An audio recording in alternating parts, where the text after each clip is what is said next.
Today we're going to be talking about how you can go faster with the Scaled Agile Framework version number 6. To enable fast and predictable lead times in any value stream, there usually is a relentless focus on creating smooth and even flow of work. Now this is very important because what's being said here is that if you're a Scrum Master, you're always looking at the system to see how you can enable faster delivery of work. Why is that important? Because your stakeholders want it and your customers want it as well. So the more efficient and effective you are at delivering that value to your customers and stakeholders, the more credibility that you're going to create and the more value and the more profitability you'll create for the organization. Now, in order to actually truly do this is look at the value that exists in the system, where it's being trapped, and unlock it to its fullest of potential. So this is called the 8 properties of a flow-based system. And you can see here that you've got the value stream right in the middle, and you've got these different numbers laid out. And these different numbers represent the different opportunities that are available for you to optimize. So it says here, flow occurs when there is a smooth, linear and fast movement of work of product through the steps in a value stream.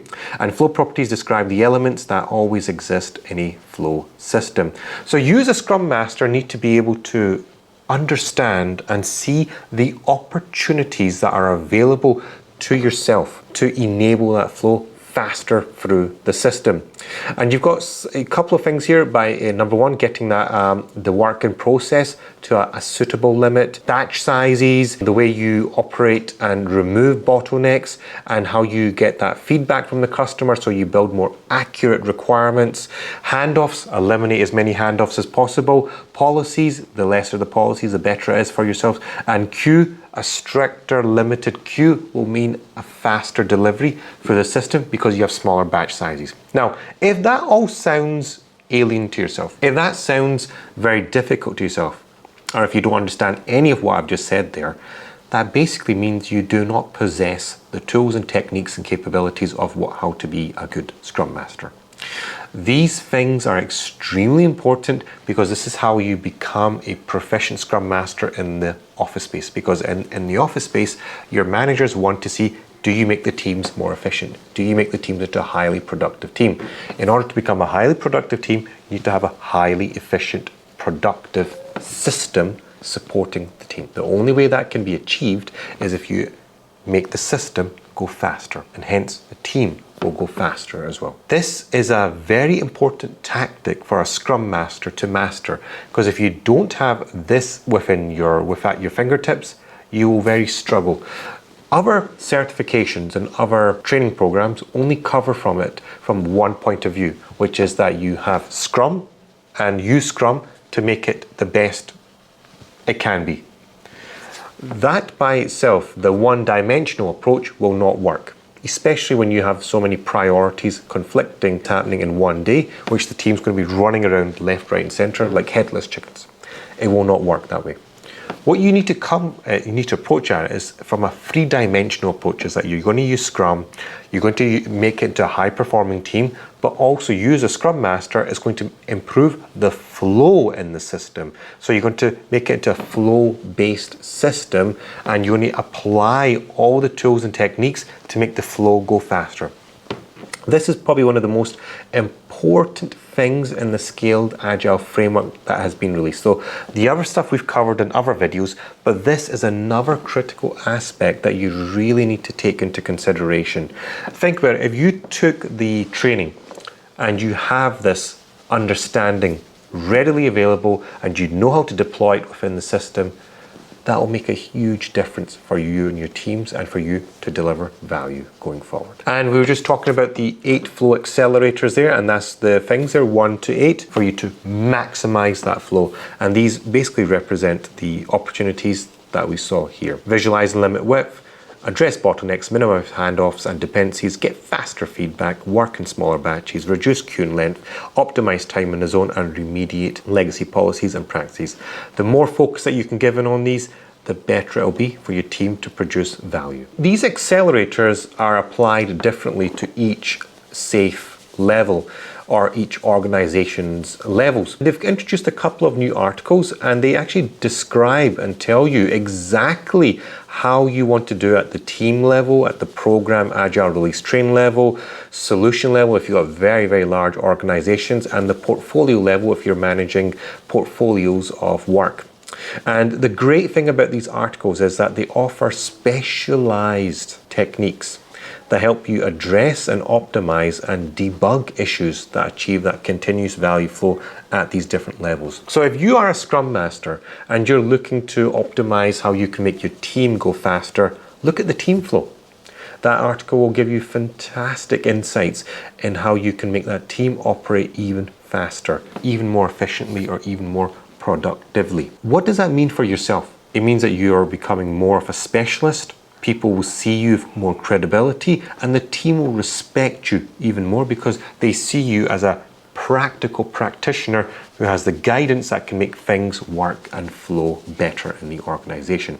And the organization will give you more opportunities on larger products and projects which are of a higher priority, that the organization sees you as a very important person who can get work delivered accurately and efficiently. With our ability to measure flow, suddenly we have a new and quantitative basis to understand what's happening, how things are working, and what we can do to improve. This may be the greatest breakthrough in scaled agile framework and our industry's understanding of how to measure and improve what was formerly intangible and immeasurable. If you've ever had the question, how should we measure how effective Agile is in our organization?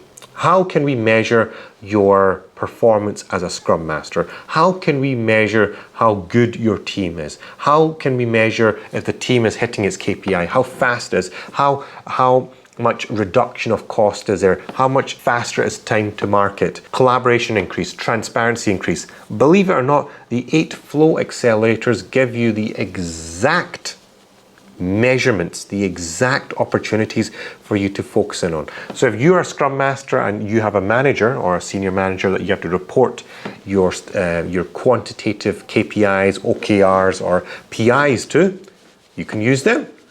Pick one of them, improve it, show it, and get your promotion. Question here is, how do we know if we're going faster? Measure the flow and use 8 flow accelerators. And you got some terminology. So flow efficiency is active versus waiting. Flow load, total work in progress. Flow predictability, plan versus actual value. Flow distribution, the proportion of each item type. Flow velocity, items done in a given period. And flow time is the time for the entry to the delivery. If it sounds completely alien to yourselves, that's absolutely fine. It basically means that you need to take the course and understand what's going on here, and also read the articles that support this. And more importantly, if you have this understanding, you can immediately start deploying these tools and techniques to your teams and get that immediate value increase to the business. Now, this is a very important section because what this shows is that how can we put the Scaled Agile framework to work within your enterprise. And this is called the Scaled Agile Framework Implementation Roadmap. And this is a proven path that you can use to deploy Scaled Agile Framework within your organization. And you basically follow the steps, which is that you train a large part of the organization to understand and have the awareness of what this framework entails. Start to create a roadmap, which is to coach the implementation plan to the organization, how we prepare for the rollout. Then we start to prepare the Agile release trains to launch them within the organization, train the teams, and then execute from there, and then launch more Agile release trains, enhance it to the enterprise, and then accelerate from there. And this is a proven technique that many organizations have done, and they've actually worked.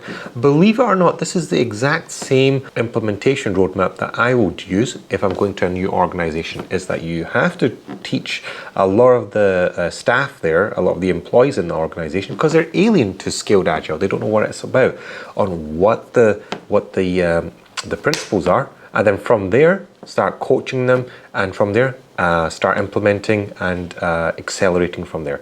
The good thing is that it's a step-by-step approach. You as a practitioner know exactly where you are and which area that you want to take it to next. So that's it. I hope you have enjoyed this video. Give it a like, share it with someone, subscribe to the channel, leave a comment down below, and don't forget to check out the Scrum Master Training Academy, which is completely free, and it'll give you lots and lots of videos that you can watch that will further enhance your skills to becoming a Scrum Master and landing that job. And also don't forget to check out my social media links. And that's it. So thank you so much for watching, and I'll see you in the next one.